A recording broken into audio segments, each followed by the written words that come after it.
की जय। समय 5 से 7 मिनट। श्री सद्गुरु महाराज की जय। बंदा गुरुपद कंजे कृपा सिंधु नररूप हरि महामोह तम पुंजे जासु बचने रविकर निकरा धन्य धन्य सतगुरु सुखदा महिमा कही न जाए जो कुछ कहूँ तुम्हारी कृपा मोते कछु न बसाए। अव्यक्त रूप में प्रातः स्मरणीय आनंद से विभूषित परम पूज्यपाद सद्गुरु महाराज के चरणों में कोटि कोटि नमन। अपने निवास विराजमान पूज्यपाद ब्रह्मर्षि सच्चिकानंद जी महाराज के चरणों में कोटि कोटि नमन। मंच पर विराजमान तमाम पूज्य बाबा के चरणों में कोटि कोटि नमन। विशिष्ट गुरुजन उपस्थित सत्संग प्रेम महानुभावों माताओं एवं बहनों सभी के अंदर में बैठे हुए परमात्मा को कोटि कोटि नमन। अभी हम लोग सत्संग के बीच में बैठे हुए हैं। महापुरुष की वाणी है मनुष्य जीवन की सफलता। मनुष्य जीवन की सफलता भगवत प्राप्ति में है। यह धन बार बार मिलने को नहीं है। इसलिए आगे की यात्रा के लिए अभी से भगवत भजन रूपी धन संग्रह करो। संत कबीर साहब ने कहने की कृपा की, बार बार नर दे नहीं यह बीरड़े, चेत सके तो चेत कहत कब बीरड़े, कबीर सोई धन संचिए जो आगे का होय, माथ चढ़ाए गांठरी जातन देखा कोई, करिए नित्य सत्संग को बाधा सकल मिटा, यह अवसर फिर ना मिले दुर्लभ रतन पाए। यह विशाल आयोजन जो देख रहे हैं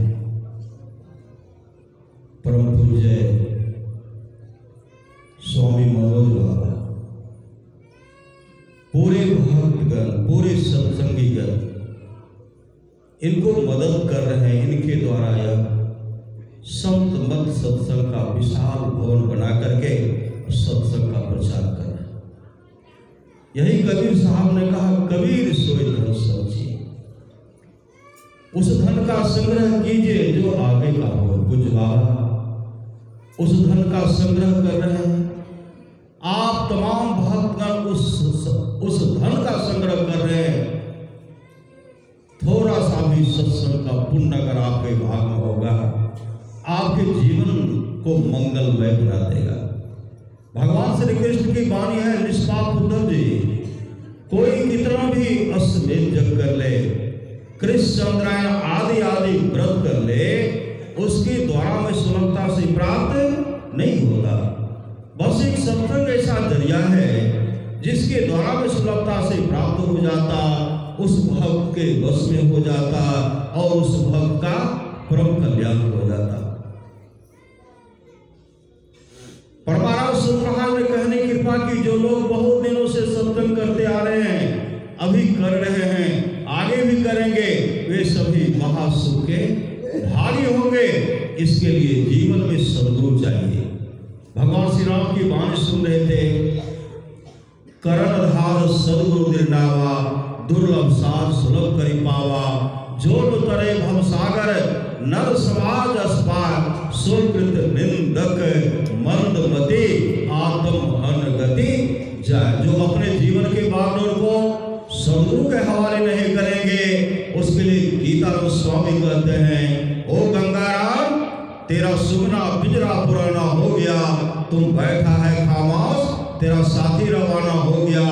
मौत रूपी बिल्ली बैठी तेरी ताक में मोड़ तू पछताएगा, मिल जाएगा जब तू रात में। ओ मुसाफिर कर तैयारी, गाड़ी आने वाली है, तत्काल ही छूट जाएगी, सीटी बजाने वाली है। मौत रूपी डाक गाड़ी जिस समय आएगी, कहे गीतानंद यहाँ की सारी संपत्ति यही रह जाएगी। इसके लिए भगवान श्री कृष्ण कहते हैं, निष्पाप उद्धव जी, कोई कितना भी अश्वमेध जप कर ले, कृष्ण चंद्रन आदि आदि व्रत कर ले, उसके द्वारा में सुलभता से प्राप्त नहीं होता।